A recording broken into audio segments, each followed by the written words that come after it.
आज की जो कहानी मैं आपको सुनाने जा रहा हूँ ये सब कहानी से बिल्कुल अलग है। ये कहानी ज्ञान से परिपूर्ण है। ये कहानी बहुत ही महत्वपूर्ण है। ये कहानी है 4 युगों की। हो सके तो कहानी को पूरा सुनिएगा। इससे पहले अभी तक आपने हमारे चैनल को सब्सक्राइब नहीं किया है तो सब्सक्राइब करके बेल आइकन को प्रेस कर ले। चलिए कहानी शुरू करते हैं। एक समय की बात है, चारों युग यानी चारों भाई एक साथ बैठे हुए थे। अब आपस में चारों में बात विवाद होने लगता है। सतयुग, त्रेता, द्वापर और कलयुग चारों एक साथ बैठे हुए विवादों में उलझने लगे।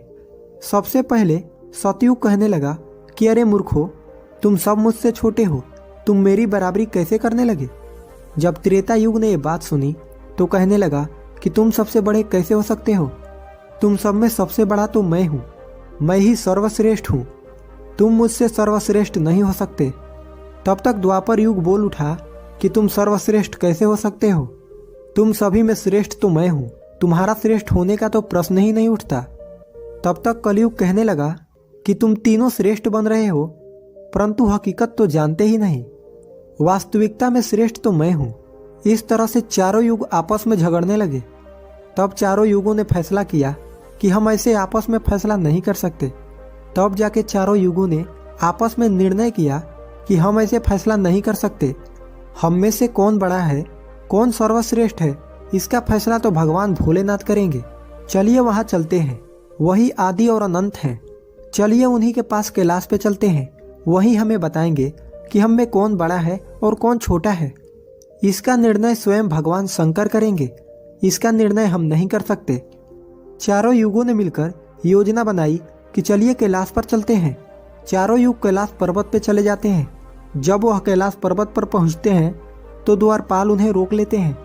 द्वारपाल कहते हैं कि तुम चारों कौन हो और कहाँ जा रहे हो। तो चारों युग कहने लगे कि हे द्वारपालो, हम भगवान शिव से मिलना चाहते हैं और हम 4 युग हैं, उन्हें हमारी आने की सूचना दीजिए। स्वयं नंदेश्वर महाराज भगवान शिव के पास आए और भगवान शिव से कहने लगे, हे प्रभु, हे कैलाशपति, आपसे चारों युग मिलना चाहते हैं। भगवान शिव कहते हैं कि जाओ उन्हें सम्मान सहित हमारे समक्ष ले आओ। भगवान नंदेश्वर चारों युगों को लेकर पहुंच जाते हैं भगवान शिव के पास। भगवान शिव ने चारों को सम्मान सहित अपने दरबार में बैठाया। चारों युग भगवान शिव को प्रणाम करते हैं।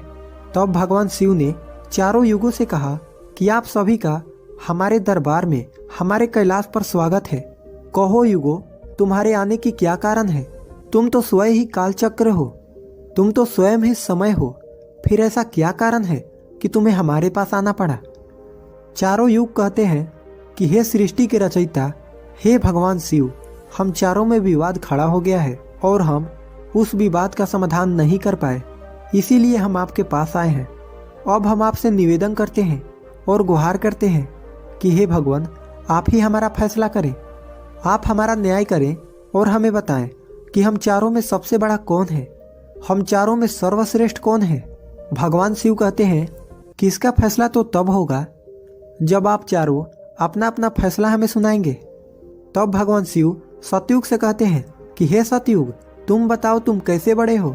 तुम अपने आप को सर्वश्रेष्ठ बताने की कोशिश कर रहे हो, लेकिन हो कैसे, ये मुझे बताओ। तब भगवान शिव से सतयुग कहता है कि देखिए प्रभु, मेरी आयु सबसे ज्यादा है, मैं 17 लाख वर्ष का हूँ और अन्य युग हमसे तो बहुत छोटे हैं, इसीलिए मैं इन सभी से लंबी आयु का हूँ। तब तक कलयुग बोल उठा, कहने लगा कि हे प्रभु, व्यक्ति कभी आयु से बड़ा नहीं होता, व्यक्ति तो गुणों से बड़ा होता है प्रभु, मैंने तो यही सुना है। भगवान शिव ने कलयुग के दलील को माना और सतयुग से कहा कि सतयुग, तुम इस तरह से बड़े तो नहीं हो। सतयुग कहने लगा कि हे प्रभु, मेरे युग में जो व्यक्ति हुए वो बड़े ही बलवान हुए, बड़े ही पराक्रमी हुए, वे पृथ्वी को उठा ले जाएं ऐसे पराक्रमी और बलवान थे। और मेरे राज में, जब मेरा राज्य था तो उसमें भगवान श्री हरि विष्णु ने कई अवतार लिए। देखिए प्रभु, नरसिंह अवतार मेरे ही काल में हुआ, 12 अवतार मेरे ही काल में हुआ, मत्स्य अवतार मेरे ही शासन काल में हुआ। तब तक त्रेता युग बोल उठा कि नहीं प्रभु, क्या प्रभु श्री हरि विष्णु के अवतार होने से वो बड़े हो सकते हैं। तो प्रभु अवतार तो मर्यादा पुरुषोत्तम श्री राम का मेरे काल में भी हुआ था, जिन्होंने संसार को मर्यादा सिखाया। और बलवान की बात करते हो, कुंभकर्ण जैसे योद्धा, रावण जैसे योद्धा मेरे शासन काल में भी हुए। हे प्रभु, इस तरह से तो ये सतयुग बड़ा नहीं हो सकता, फिर इन सब में बड़ा तो मैं हूँ। जब ये बात द्वापर युग ने सुनी तो द्वापर युग कहने लगे कि हे प्रभु, ये दोनों बड़े बन रहे हैं, परंतु ये दोनों बड़े कैसे हो सकते हैं? देखिए प्रभु, आप जानते हैं कि जब मेरा शासन काल आया तो मेरे काल में तो भगवान श्री कृष्ण जैसे अवतार पैदा हुए, जो कि 16 कला से संपूर्ण पाल ब्रह्म परमेश्वर थे, जिन्होंने विराट रूप दिखाया। ऐसा विराट रूप तो साक्षात भगवान विष्णु भी नहीं दिखा सकते। हे भगवान, योद्धाओं की बात करते हैं तो मेरे शासन काल में बड़े बड़े योद्धा कंस, जरासंध, भीष्म पितामह और 5 पांडव तो मेरे ही शासन काल में हुए थे प्रभु। स्वयं बलराम मेरे ही शासन काल में हुए थे। तो बताइए प्रभु कि मेरे शासन काल में कौन सा योद्धा इनके योद्धाओं से कम था? हे प्रभु, इन सब में बड़ा तो मैं हूँ। तब तक कलयुग बोल उठा। कलयुग कहता है कि हे प्रभु, मैं इनकी बातें मान लेता हूँ। इनके शासन काल में जो भी योद्धा हुए, जो भी अवतार हुए, उनमें बुद्धि नहीं थी, वह बिल्कुल मूर्ख थे। और जिनके शासन काल में मूर्ख प्राणी पैदा हो, क्या वो बुद्धिमान हो सकते हैं? क्या वो सर्वश्रेष्ठ हो सकते हैं? कलयुग कहने लगा कि नहीं भगवान, मेरा शासन काल सबसे अच्छा है। मेरे युग में व्यक्ति दुखी नहीं पा सकता। अच्छे अच्छे और नई नई तकनीकों से परिपूर्ण मेरा युग, मेरा शासन काल सभी में सर्वश्रेष्ठ है। जब भगवान शिव ने चारों युग, सतयुग, त्रेता, द्वापर और कलयुग, चारों की वाणी सुनी, चारों के उत्तर सुने, चारों के बहस सुने, तो भगवान शिव अपने मन में विचार करने लगे और सोचने लगे कि इनका फैसला कैसे किया जाए। पास में ही माता पार्वती बैठी थी। माता पार्वती कहती हैं कि हे प्रभु, अगर आप ही इनका फैसला नहीं कर पाए तो फिर इनका फैसला कौन करेगा? फिर तो ये चारों भाई आपस में ही मर जाएंगे। हे महादेव, इसीलिए आप इनका फैसला कीजिए। सभी देवता मिलकर भगवान शिव से कहने लगे कि हे भोलेनाथ, आप इनका फैसला करें, नहीं तो चारों युग अगर आपस में लड़ने लगे तो फिर क्या होगा? सृष्टि के काल चक्र रुक जाएगा, समय का प्रवाह रुक जाएगा। हे भोलेनाथ, आप ही कुछ कीजिए। भगवान शिव कहते हैं कि ठीक है, मैं समस्त गणों की बात मानता हूँ, मैं इन चारों युगों का फैसला करूंगा। भगवान शिव ने चारों युगों से कहा कि चलो ठीक है, मैं तुम चारों की परीक्षा लूंगा और जो परीक्षा में सफल हुआ वही सबसे बड़ा होगा। सतयुग बोल उठा कि हे भगवान, आप जो चाहे वो परीक्षा ले लीजिए, सब में बड़ा तो मैं ही रहूंगा। कलयुग कहता है कि हे प्रभु, हम भी परीक्षा देने के लिए तैयार हैं, आप तो बस परीक्षा लीजिए। चारों युग परीक्षा देने के लिए तैयार हो जाते हैं। भगवान शिव ने एक 100 टन वजन का एक परसा लिया, लोहे का परसा, और कैलाश पर्वत के नीचे एक तलहटी में रख दिया और उस परसा के पास में ही एक चावल का ढेर लगा दिया। भगवान शिव चारों युगों को बुलाया और कहा कि तुम चारों ये देख रहे हो, तुम्हारा परीक्षा अभी हो जाएगा। भगवान शिव सतयुग से कहते हैं कि सतयुग, मेरे 500 गण यहाँ बैठे हैं और इस परसा में रखे हुए चावल को बनाना है। इन चावलों को तुम्हारे युग का व्यक्ति ही बनाएगा और मेरे यहाँ जितने गण हैं वो सब भोजन करेंगे। भगवान शिव कहते हैं कि हे सतयुग, तुम तुम्हारे युग का व्यक्ति बनाओ और उसे भोजन बनाने के लिए भेज दो, और हम सभी लोग यहाँ खड़े होकर देख रहे हैं। जब भगवान शिव की बात सतयुग ने सुनी तो एक बहुत बड़ा बलवान योद्धा सतयुग ने बनाया और कह दिया कि जाओ बेटे, इस परसे में चावल बनाओ और बना करके भगवान शिव के इन सभी गणों को भोजन कराओ। अपने महाराज का आदेश सुन करके सतयुग का आदमी चलता है, वहां आकर के देखता है कि उस परसे का भार 100 टन से ऊपर है, हजारों मन से ऊपर का परसा है। वह तो सतयुग का व्यक्ति था, वो बड़ा ही बलवान था। उसने एक बहुत बड़ी भट्ठी खोदी। भट्ठी खोदने के बाद पेड़ों को तोड़ करके लाया और उसमें अग्नि जलाई। अग्नि जलाने के बाद परसे को एक हाथ से उठाया और उठा करके भट्ठी पे रख दिया और चावल उठाया और परसे में डाल दिया, पानी डाल दिया और चावल बना डाला। जब बहुत विशाल परसे में चावल बन गए तो उस व्यक्ति ने, जो सतयुग का था, समस्त गणों को बैठाया पत्तल दिया और चावलों से भोजन करा दिया। उसने अपना कार्य पूरा करके अपना मालिक सतयुग के पास आया और कहने लगा कि हे प्रभु, मैं जा रहा हूँ, अब मेरा काम हो गया है। भगवान शिव और अन्य लोग देख रहे थे। भगवान शिव त्रेता युग से कहते हैं कि हे त्रेता, अब तुम अपने युग के व्यक्ति को भेजो और ये परसा जो रखा हुआ है इसे मैं अपने माया से हटा देता हूँ और दूसरा इसी के समान परसा बना देता हूँ। अब तुम अपने युग के व्यक्ति से इस चावल को बनवाओ और मेरे 500 गणों को भोजन करवाओ। तो त्रेता युग ने कहा कि ठीक है प्रभु, जैसी आपकी आज्ञा। तो त्रेता युग ने भी अपना एक महान योद्धा कुंभकर्ण जैसा बलवान प्रकट किया और उसको आदेश दिया कि जो तलहेटी में नीचे हजारों टन का परसा रखा हुआ है, इसमें हजारों मन पास में जो चावल रखा है उसे बनाना है, पकाना है और जब चावल पक कर के तैयार हो जाए तो इन 500 गणों को खाना खिलाना है। त्रेता युग का व्यक्ति भी बड़ा ही बलवान था।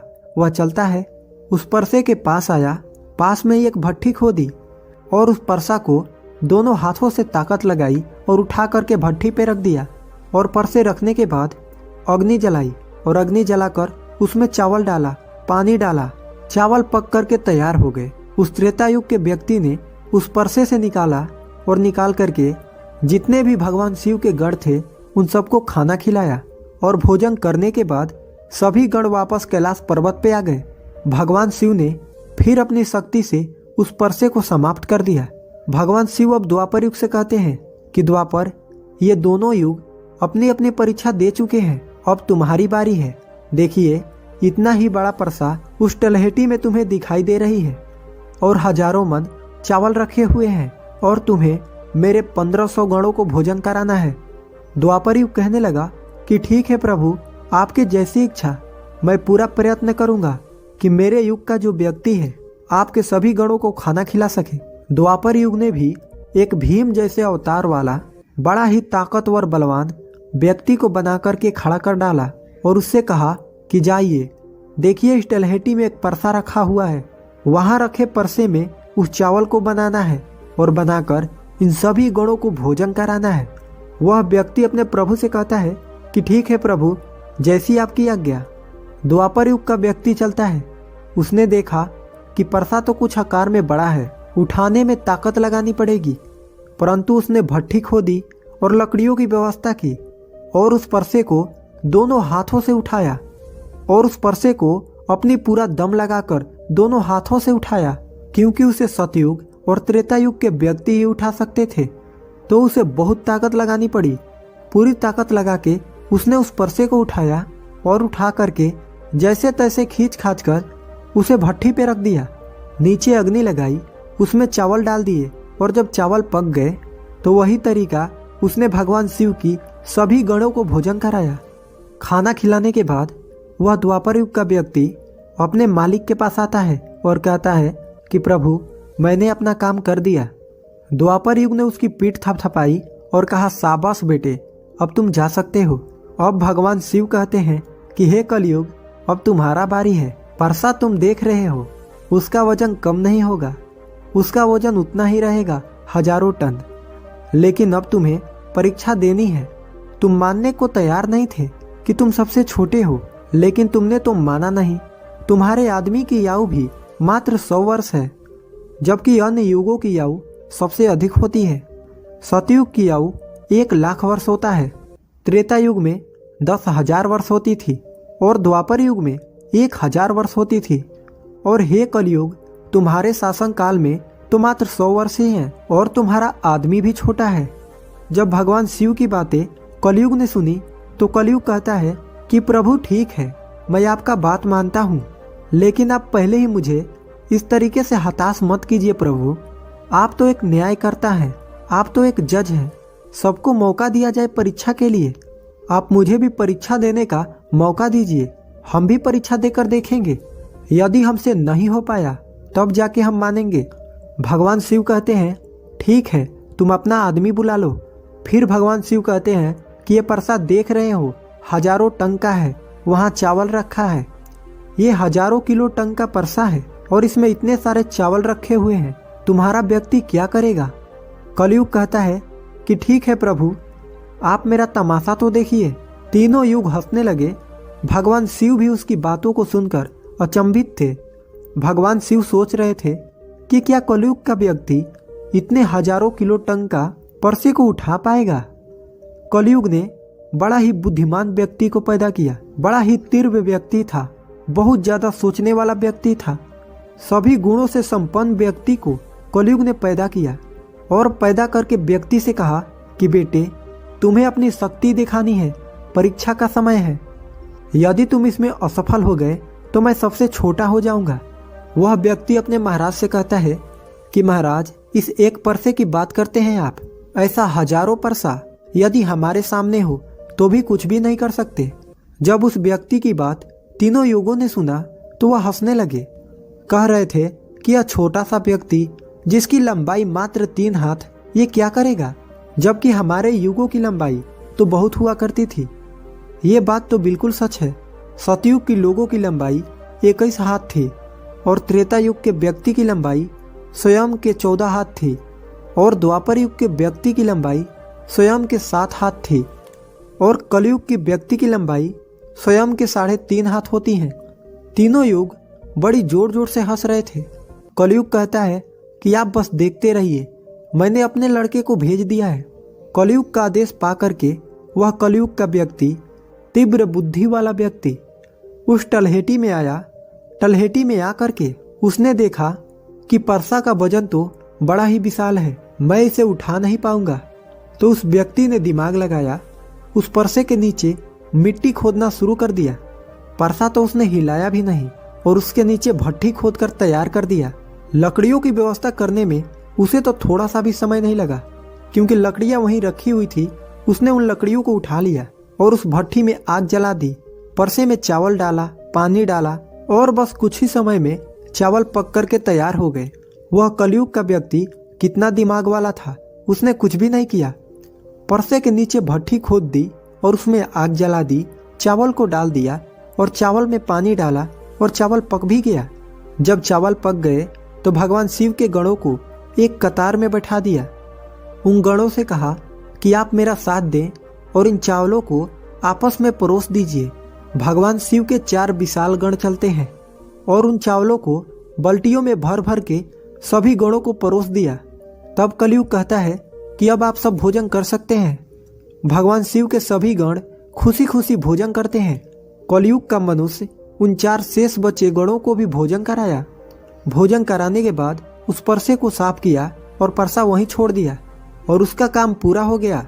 वह अपने महाराज कलयुग के पास आया और आकर के कलयुग से कहा कि हे प्रभु, मैंने आपका काम कर दिया है।